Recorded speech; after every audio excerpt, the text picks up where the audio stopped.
Selamat pagi anak-anak kelas 10 IPA. Pada kesempatan kali ini kita akan belajar tentang virus. Tujuan pembelajarannya yang pertama menjelaskan sejarah penemuan virus. Kemudian yang kedua mendeskripsikan ciri-ciri virus. Yang ketiga menjelaskan cara hidup virus. Yang keempat membedakan jenis reproduksi virus. Mengklasifikasi virus berdasarkan ciri yang dimiliki. Dan mengidentifikasi peranan virus dalam kehidupan. Nah, kemudian menjelaskan pencegahan dan pengobatan infeksi virus serta menjelaskan pembiakan virus. Sejarah penemuan virus ini adalah ilmuwan-ilmuwan yang pernah meneliti tentang penyakit yang disebabkan oleh suatu virus. Tentu saja pada saat meneliti itu belum diketahui bahwa namanya adalah virus. Pada tahun 1883 ada Adolf Meyer ini meneliti penyebab penyakit mosaik pada tanaman tembakau. Mosaik itu adalah timbulnya bercak kuning. Nah, Adolf ini menyimpulkan bahwa penyebab penyakit tidak dapat dilihat di mikroskop. Tuh. Jadi pada tahun ini sudah ada mikroskop. Kemudian pada tahun 1892 selisih hampir 10 tahun ya, Dmitri Ivanovsky akhirnya menyaring getah tanaman tembakau dengan menggunakan penyaring bakteri. Nah, kemudian menyimpulkan penyebab penyakit masih lolos saringan. Padahal kalau yang penyebabnya bakteri, bakterinya ini akan terperangkap di saringan. Martinus Beijering ini membuktikan bahwa penyebab penyakit mosaik dapat berkembang biak dan tidak berkurang kemampuannya. Nah, kok bisa? Nah, coba nanti kita lihat. Wendell Stanley ini dapat mengkristalkan partikel penginfeksi tanaman tembakau yang dikenal dengan tobacco mosaic virus. Nah, jadi dulunya gini, orang ini pertama kali melihat tanaman tembakau, daunnya ini kok muncul bercak kuning, ini kenapa ya?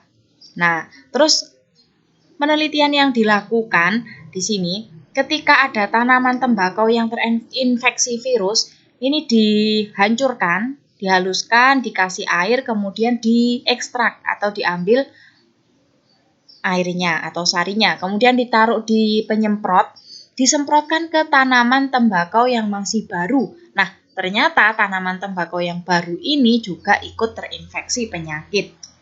Nah, dari sini ilmuwan ini menyimpulkan ternyata penyebab penyakitnya ini dapat berkembang biak. Tuh, jadinya sesuai dengan yang ada di sini, dapat berkembang biak dan tidak berkurang kemampuannya. Tuh. Nah, selanjutnya kita akan mempelajari ciri-ciri tubuh virus. Nah, coba kita akan membandingkan antara virus, bakteri, dan sel eukariotik. Nah, sel eukariotik itu adalah sel penyusun tubuh manusia dan hewan yang sudah punya inti sel. Misalnya ini adalah sel darah merah. Jadi, sel darah merah ini ukurannya adalah 1 mikrometer sebesar ini. Kemudian untuk sel bakteri ukurannya sama, 1 mikrometer juga. Nah, untuk virus untuk ukuran tubuh virus ini ukurannya hanya 0,2 mikrometer. Nah, jadi selisihnya jauh ya. Ini nih ibaratnya relative size. Segini untuk virus, ini untuk bakteri, ini untuk sel eukariotik. Jadi virus itu jauh lebih kecil daripada sel tubuh kita atau sel darah merah kita. Ciri-ciri tubuh virus yang pertama kita lihat dari ukurannya. Ukurannya itu hanya 20-300 nanometer saja. Tapi ada juga yang ukurannya lebih besar, yaitu 150 sampai dengan 300 nanometer. Dengan catatan 1 nanometer itu adalah 1 kali 10 pangkat minus 9. Ini harusnya di atas ya. Hanya saja karena PowerPoint nggak bisa nulis di atas. Virus kecil, ini contohnya adalah poliovirus atau virus penyebab polio. Nah, menyerang sistem saraf. Aftovirus, ini penyakit mulut dan kuku pada ternak. Virus besar, nah contohnya adalah parainfluenza, paramyxovirus, dan TMV. Ciri tubuh virus berdasarkan bentuk tubuhnya. Nah, ada bermacam-macam bentuk tubuh virus. Yang pertama berbentuk batang. Namanya batang kan berarti ya seperti batang tumbuhan ya. Kayak gini. Nah, contohnya adalah TMV atau Tobacco Mosaic Virus, virus penyebab penyakit pada tanaman tembakau. Kemudian polihedral atau banyak sisi, contohnya adalah adenovirus. Nah, di sini ada banyak sisinya. Berbentuk bola, di sini berbentuk bola contohnya adalah HIV dan influenza. Kemudian huruf T, nah ini contohnya adalah bakteriofag atau virus penyebab penyakit pada bakteri. Gitu. Nah, dari sini nanti kalian bisa menggolongkan ya kira-kira virus corona yang lagi ngetren, yang lagi menimbulkan wabah ini masuknya bentuknya kemana. Kemudian untuk bentuk tubuh virus ini apabila diamati dengan menggunakan mikroskop, kalau bulat itu bentuknya seperti ini, bulat atau bola tadi ya. Untuk polihedral seperti ini, batang nih, dan seperti huruf T. Nah, ada juga virus berbentuk filamen. Tuh. Bentuk tubuh virus. Nah, contohnya kalau virus yang berbentuk batang adalah TMV. Tadi sudah ya. Virus yang berbentuk bulat HIV atau Human Immunodeficiency Virus. Kemudian virus T, Bacteriophage atau virus penginfeksi bakteri. Kalau virus polihedral adalah papovirus atau penyebab kutil. Sementara virus filamen contohnya adalah Ebola. Struktur tubuh virus ini yang pertama sekali kalian harus tahu ya, aseluler, bukan merupakan sel. Nah, sehingga di sini pertanyaan, makhluk hidup itu kan struktur fungsional yang terkecil penyusunnya adalah sel. Nah, ini kok enggak ada sel, kok bukan sel? Nah, ini makhluk hidup apa bukan ya? Kemudian yang kedua, memiliki sifat benda mati karena dapat dikristalkan. Dikristalkan itu istilahnya adalah dihentikan proses perkembangbiakannya, dihentikan proses hidupnya. Nah, tetapi nanti dia bisa hidup lagi. Gitu.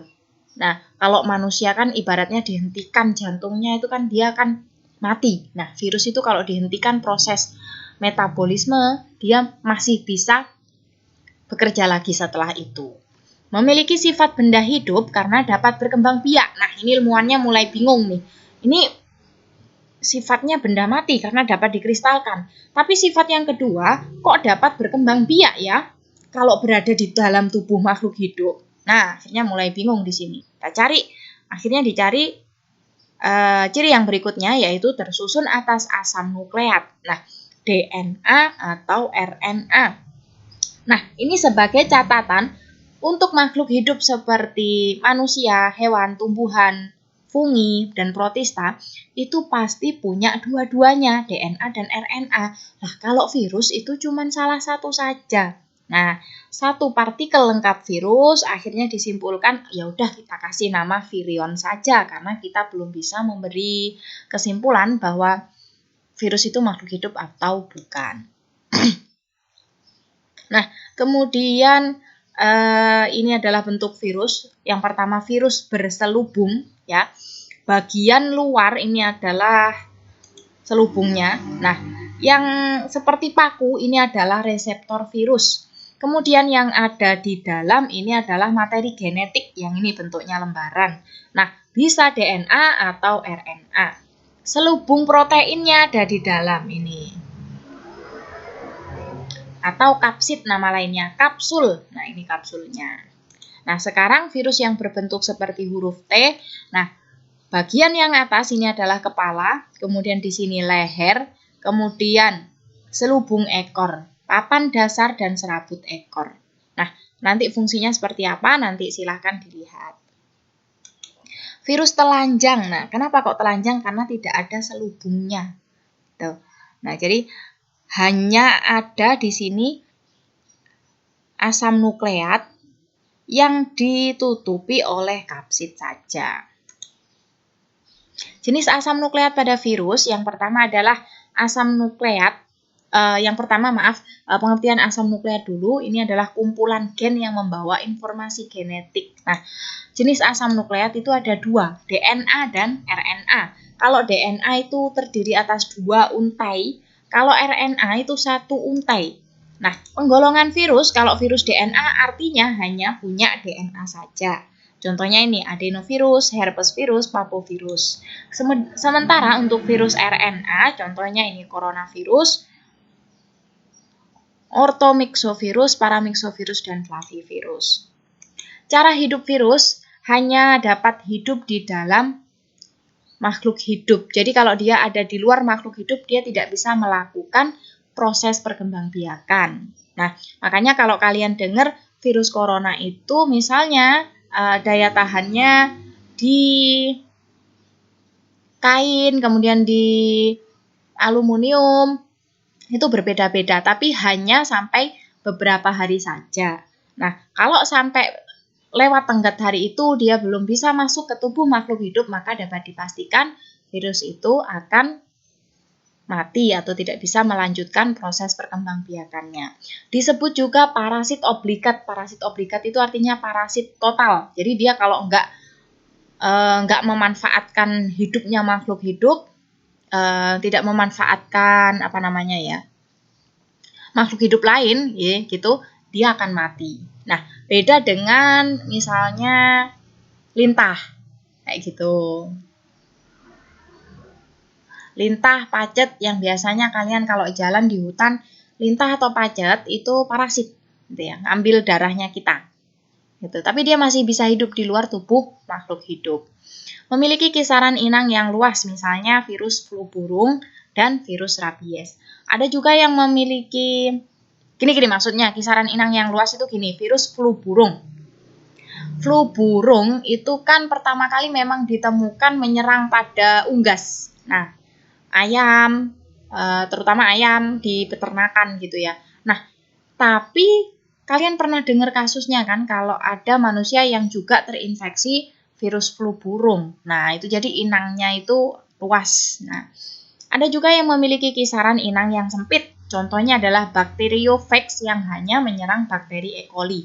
Jadi hanya satu jenis makhluk hidup saja. Virus penyerang organisme eukariotik hanya menyerang beberapa jaringan saja. Tuh, jadi nggak semua tubuhnya. Penularan virus bisa terjadi secara langsung maupun melalui perantara. Daur litik. Nah, ini perkembangbiakan virus. Perkembangbiakan virus itu ada 2 macam. Yang pertama adalah daur litik. Kita lihat dari sini, adsorpsi atau penempelan. Jadi pertama kali virus menempel, kemudian penetrasi atau injeksi. Injeksi ini artinya virus memasukkan materi genetiknya. Kemudian sintesis atau eklivase. Ini kemudian materi genetiknya virus itu mengontrol proses pembentukan materi genetik yang ada di dalam tubuh makhluk hidup. Kemudian hasil dari materi genetik yang sudah terbentuk nanti akan dirakit untuk dimatangkan. Sehingga nanti kalau sudah terrakit nanti akan lisis atau pecah. Nah, yang lisis atau pecah itu bukan virusnya tapi makhluk hidupnya.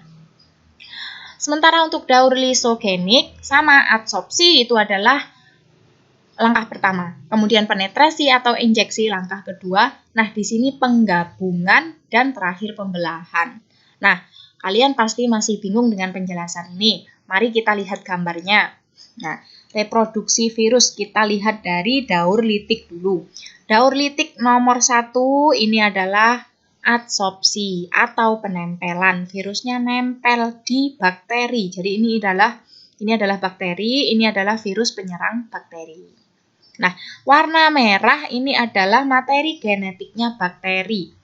Langkah kedua adalah penetrasi atau injeksi. Nah, virusnya ini posisinya beda, jadinya lebih nempel. Nah, lempeng dasarnya udah nempel, terus memasukkan seperti filamen ini. Ini adalah materi genetik virus. Nah, yang ketiga dan keempat, ini adalah proses sintesis. Nah, gitu. Jadi di sini materi genetiknya itu ngontrol. Nah, makanya materi genetiknya bakteri yang sebelumnya masih utuh bulat gini jadinya mulai terpecah. Terus ini lihat. Nah, jadinya materi genetiknya virus yang tadinya cuma satu, di sini jadinya banyak atau dia memperbanyak diri. Materi genetiknya bakteri diminta atau disuruh untuk mengikuti dia. Nah, sehingga di sini nanti akan terbentuk bagian-bagian virus yang baru, tapi masih terpecah sehingga perlu dirakit. Nah, setelah proses perakitan selesai, maka virus ini akan keluar dari tubuh bakteri. Gimana caranya? Maka tubuh bakterinya dirusak atau dibuat pecah supaya virus baru keluar. Setiap virus baru yang keluar, dia akan mencari bakteri baru untuk berkembang biak. Gitu. Nah, itu untuk daur litik. Sekarang untuk daur lisogenik. Nah, ini coba perhatikan. Bermulanya dari nomor 1 tetap sama, yaitu adsorpsi atau penempelan. Kemudian yang kedua adalah penetrasi atau injeksi. Nah, dari nomor 2, ini kan A, B, kita belok ke C. Nah, materi genetiknya virus bedakan dengan yang ada di nomor 3 ini. Kalau di nomor 3, dia langsung merusak punyanya bakteri dan membentuk materi genetik lain yang mirip dengan dia. Kalau di sini, materi genetiknya virus ini bergabung dengan materi genetiknya bakteri. Nah, makanya di sini ada proses namanya penggabungan. Nah, setelah digabung, maka proses berikutnya adalah pembelahan bakteri. Nah, dari setiap proses pembelahan bakteri, maka setiap bakteri baru ini, dia juga membawa materi genetiknya virus. Sehingga nanti kalau dia dapat sudah selesai proses pembelahannya, ini proses pembelahan terakhir, maka akan didapatkan bakteri baru yang membawa materi genetiknya virus. Nah, dari sini dari B nanti kalau dalam keadaan bakterinya lemah gitu ya, bisa lanjut ke nomor 3. Nah, materi genetiknya virus, kemudian mengontrol materi genetiknya bakteri supaya berubah seperti dia. Ini hingga akhirnya bisa lanjut ke siklus litik gitu. Peranan virus yang menguntungkan dimanfaatkan pada teknologi rekayasa genetika. Nah, ini salah satu contohnya yang akan saya jelaskan. Jadi untuk teknologi rekayasa genetika di sini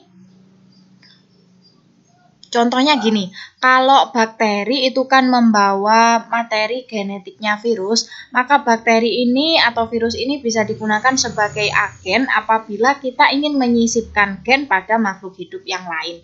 Sementara contoh lain, manfaat virus yang menguntungkan ini dapat digunakan sebagai pembunuh bakteri atau jamur parasit. Selain selubung virus itu juga bisa digunakan untuk merangsang protein yang berfungsi untuk kekebalan tubuh.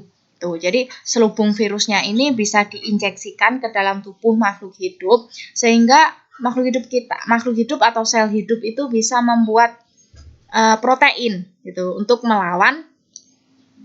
mengenali virus kemudian mencari pelawannya.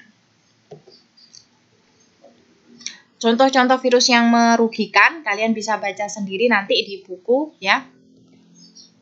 Nah, ini contoh penyakit yang disebabkan oleh virus TMV, virus polio, herpes. Nah, jadi kalau kalian kena herpes itu ya, itu disebabkan oleh virus juga dan influenza. Nah, seperti yang kita ketahui di sini virus itu kan bukan atau masih diperdebatkan dia makhluk hidup atau bukan. Nah, sehingga di sini kita belum bisa menemukan obat untuk membunuh virus. Karena adanya kalau obat itu biasanya antibiotik itu untuk membunuh bakteri atau biotik artinya makhluk yang hidup. Sementara virus itu belum bisa dikatakan makhluk hidup. Jadi kalau kita minum antibiotik itu tidak bisa menyembuhkan penyakit yang disebabkan oleh virus. Nah, sehingga misalnya kalau kalian sakit influenza misalnya, Maka cara terbaik untuk membunuh virus atau melawan virus itu adalah kekebalan tubuh kalian sendiri gitu. Jadi bukan bukan kok dengan minum obat kita sembuh. Nah, obat flu yang kita minum itu bukan membunuh virusnya, tapi menghentikan gejalanya. Tuh. Tetap saja kalau kita mau melawan virus, kita harus istirahat yang cukup, olahraga yang teratur, makan makanan yang bergizi, dan menambah suplemen misalnya vitamin C, vitamin gitu ya. Pencegahan dan pengobatan infeksi virus, ini pertama adalah vaksin. Nah, vaksin ini formulanya terbuat dari bagian tubuh virus atau virus mati. Nah, kemudian bagian tubuh virus yang sudah dilemahkan, artinya enggak dalam bentuk utuh gitu ya, diinjeksikan ke dalam tubuh manusia. Nah, sehingga manusia nanti mengenali ini ada apa ya, ada barang asing masuk. Nah, begitu mengetahui ada barang asing masuk, maka tubuh manusia ini membuat pelawannya. Nah, gitu. Sehingga nanti pelawannya ini tetap tersimpan di dalam tubuh manusia. Sehingga nanti suatu saat kalau ada virus beneran yang masuk, dia sudah punya pelawannya, gitu.